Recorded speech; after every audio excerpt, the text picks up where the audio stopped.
Shalom. First and foremost, I want to give all praises and honor and glory to Yahweh, Bahashem, Yahushai, Bahashem, Rechak Wadash. Double honors to the apostles, the elders of Great Millstone, who were well. Peace and mercy to the Tazadak Akim out there that's laboring this truth with all sincerity. I want to say Shalom. All right, and today's topic is going to be a quick topic, through the spirit, going through Micah, the second chapter, going through verses 1 through 3. All right. And what inspired me to do this lesson is, basically Trump won in Greenland, and how, basically Trump won in Greenland, and, what he have done, what the USA have done, with Venezuela, overtaking their, kidnapping their president, overtaking their oil. Basically just proves, that these devils are really the ones in power. All right. So matter of fact, let me get Job real quick. 9:24. All right. So, bringing out the basics, get the spiritual juices running, because sometimes, we get lazy, but, when you in that lazy, slothful spirit, you got to shake yourself out of it, and just do the video. Okay. So this is Job 9:24. It reads, "The earth is given into the hand of the wicked. He covereth the faces of the judges thereof. If not, where and who is he?" So the earth is given into the hand of the wicked, meaning the power, all right, was given into the hand of the wicked. And who's the wicked? The wicked is the so-called white man, Esau, Edom. Now, when we read Genesis, I believe, the 27th chapter, let's get that real quick. Fatness of the earth. Bring out basic scriptures. Yep. So this was Esau's blessing. Okay.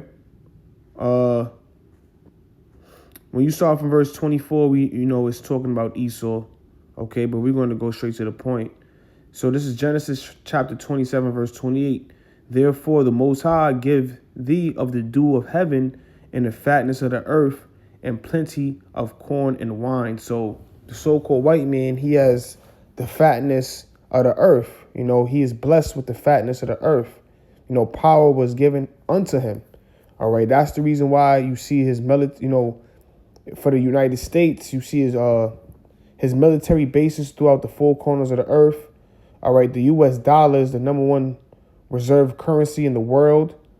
All right. And in fact, that's how Venezuela end up falling short, because they couldn't trade, or, this is why China made agreements with them, Russia, because they couldn't trade their oil without basically the U.S. Authority, because, the U.S. dollar is the number one world's currency. Okay. So, and that goes into like the neo-colonialism, So I'm going to type this in real quick. USA, could Venezuela trade without U.S. dollar? Let's just see.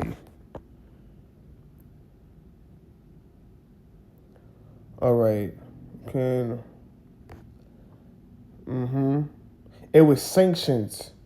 Okay, so yep, it says yes, Venezuela can and does trade without the U.S. dollar, relying heavily on alternative currencies like the Chinese yuan, euros, and cryptocurrencies such as USDT to bypass U.S. sanctions.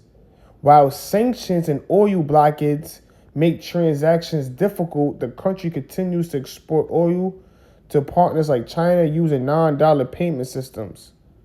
All right, so basically the U.S., all right, holds sanctions on Venezuela oil, so it makes it hard for them to trade. So that's the reason why they have agreements with China, Russia. But now, since the U.S. overtook that, the oil, and kidnapped the president, now the Venezuela's alliances gotta have to go through America.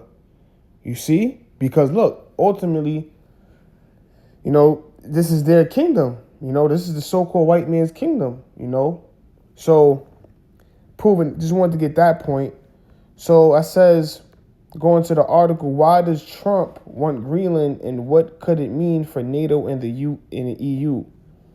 It says U.S. President Donald Trump has said he is seeking immediate negotiations to acquire Greenland for national security reasons and insisted he won't use force.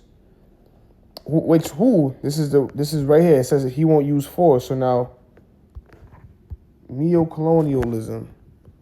What is how? Matter of fact, I'm gonna ask chat real quick.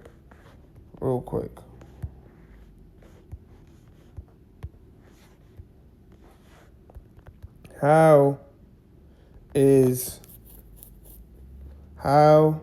does America apply neocolonialism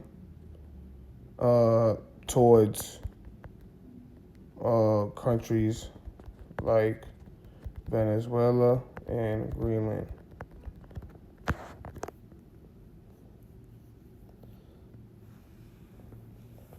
Right, it says America applies neocolonialism not by direct rule, but through economic pressure, political influence, military presence, and control of resources. Venezuela and Greenland are two different models of the same strategy. So it says, look, Venezuela has the largest proven oil reserves in the world, and that alone makes it a target. So it says sanctions as a weapon. The U.S. uses sanctions to block Venezuela from selling oil freely, freeze assets like Citgo, cut access to international banking SWIFT system, collapse the currency economy. This creates economic dependency and instability, forcing the country to submit or collapse. This is a classic neocolonialism. We won't invade you. We will starve your economy until you obey. So you see how Trump said that he won't use force in Greenland. So this is how he did it with Venezuela. It's like a neocolonialism, even though they went in and captured their president, but they do these things before they go in with the military. They'll try to, collapse your economy. They try to do these things so you could, submit and rely on them. The same way they're going to do to the people. They're going to starve the people out. And in order to bring in that new world order, this is what they're going to apply. They're going to apply the new neocolonialism methods. Okay? So it says, let's look for Greenland. It says Greenland strategic and resource neocolonialism. Greenland is not attacked, it is absorbed strategically. Military control. The U.S. operates Thule Air Base, one of the most important missile defense and surveillance sites on Earth. This gives the U.S. Arctic dominance, early warning systems for Russia, China, control of polar air routes. Greenland has no real say in this. Denmark and the U.S. decide. It says resource extraction, future control. As the ice melts, Greenland exposes rare earth minerals, uranium, oil and gas, new shipping lanes. The U.S. wants first access before China or Russia. This is why Donald Trump openly tried to buy Greenland, not as a joke, but as a strategic move. It says soft power dependency. Greenland relies on Danish subsidies, Western investment, U.S. military protection. So even without change, it has no real independence in global decisions. That is neocolonialism by dependency, not conquest. So these are great examples. They don't have, they basically use the military, the America's military protection. They rely on Western investments. So it leaves them vulnerable. So it leaves them dependent on America. And then we see why America wants Greenland, because they want to have first access to shipping lanes and basically have, control of the sea. Okay? For trading routes, things of those natures. Resources, like as it says, you control the politics, you basically controlling dominance on the world. So going back, It says, real quick, it says his repeated demands to take control of the territory has been rejected by Greenland's leaders and by NATO member Denmark, of which the island is a semi-anonymous territory. This has led to a wider diplomatical role, with Trump initially threatening additional trade tariffs against a number of European allies for opposing his plans. So now this is going to cause tension between, ultimately the NATO countries, the EU. Remember, the scriptures say the beast in the book of Revelation that the beast is going to hate the whore, and the beast represents the NATO and the EU. Okay? And they're going to hate the whore, which is America. All right, Babylon the Great. All right, because they're trying to, impose their will everywhere they can. Anywhere where resources is at, they're trying to impose their will. Okay? So, and it reminds me of Micah 2. Okay? So let's get that. This is the book of Micah, chapter 2, verse 1. It reads, "Woe to them that devise iniquity and work evil upon their beds." And this is the so-called white man. All right? He devises iniquity. He devises sin upon sin, wickedness. All right? He plans evil works on how he could conquer, how he could take over. All right? Remember in the book of Revelation, the 6th chapter, it says that his name represents death and hell.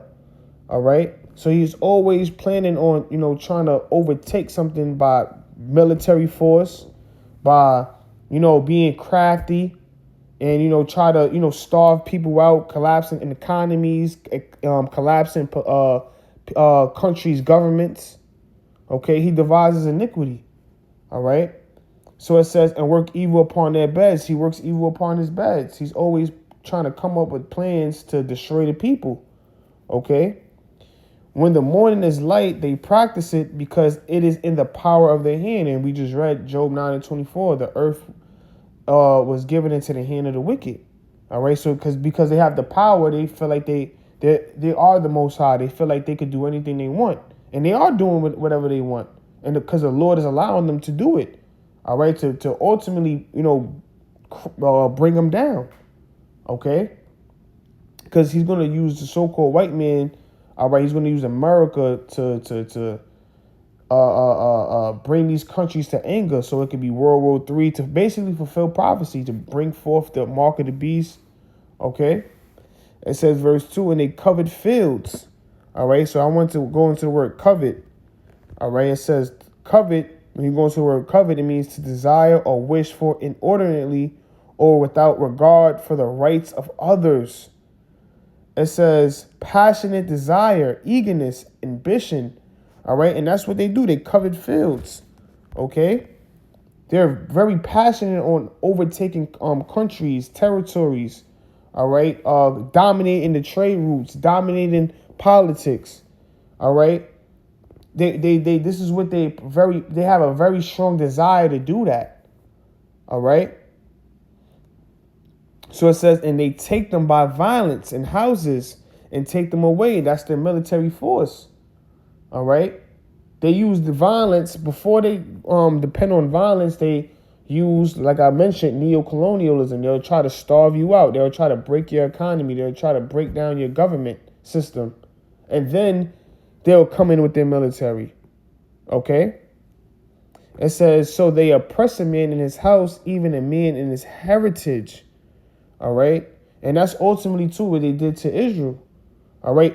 And in context, this is, this is how you know there's nothing new under the sun. Because in context, right, this is talking about how the wealthy Judites in Jerusalem, the nobles, all right, were basically oppressing the poor Israelites, the poor Judites. They was oppressing, the southern kingdom and Israelites in general. Okay. And what the Lord ended up judging the house of Judah, all right, and having the Babylonians bring them down. So the same thing what the Lord is going to do now. He's going to bring down the so-called white man in his kingdom, all right, because he's doing the same thing. He's oppressing the people. He's taking over people's kingdoms by violence, and ultimately he touched the apple of the Lord's eye, which is the Israelites. Okay? You know? But, Lord willing, this is edifying. I wanted to give all praises and honor and glory to Yahweh Shem Yahushua. I wanted to make this a quick lesson through the Spirit. Get the spiritual juices running. All right? And with that, I want to say Shalom.